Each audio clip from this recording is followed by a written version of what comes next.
Muli mga kaibigan, narito tayo sa Sumbungan ng Bayan, aksyon ngayon, isumbong mo kay Tirso.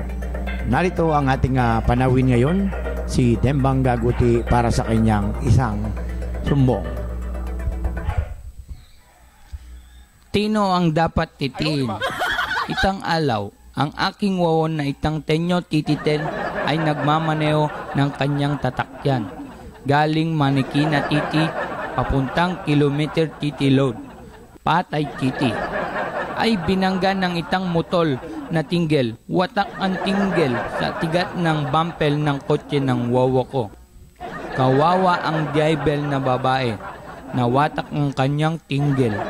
Bumagtak siya nakatiyaya, di nakadapa.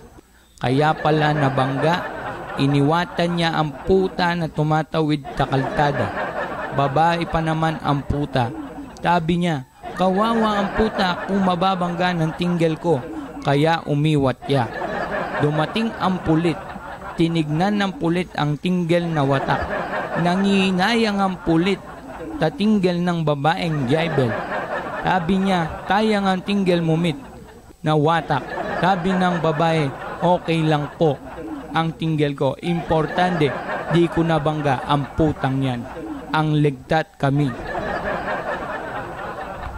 Ayan po, mayroon naman tayong subtitle para maunawaan nyo.